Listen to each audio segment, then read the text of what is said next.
I think the reason why the first book is so popular and why many people do not progress is that the first book has got a really nice classic um, fantasy arc, the arc that is used in the Lord of the Rings trilogy, that is used in the original Star Wars trilogy, now episodes 4 to 6, which is basically that good triumphs over evil, and it takes the entirety of the series for that to happen. And right at the end, good has won, evil has been defeated. It's the end of the trilogy or series and satisfaction. And as in many series or many fantasy and sci-fi books, there's a chosen one.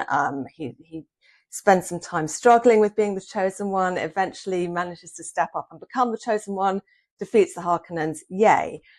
So I think, plus it's got some sort of nice classic fantasy tropes that I think people can easily connect to, which is the medieval feudalism, the focus on wars between great houses. That's something that people can quite easily get behind.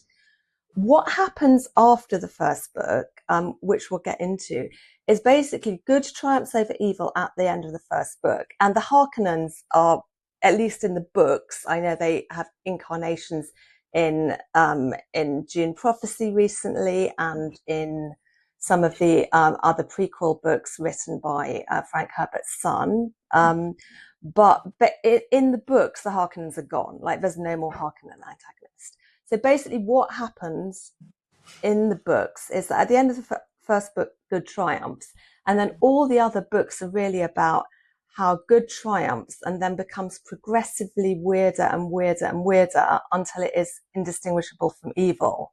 And it's very interesting. Has some really deep thoughts about human sexuality, about autocracy, a lot of political thoughts about autocracy versus democracy, about how we can control or should control people. It's lots of really deep thinking and some really deep psychological thinking, but it hasn't got that satisfying arc where we go, yay, no more Baron Harkonnen.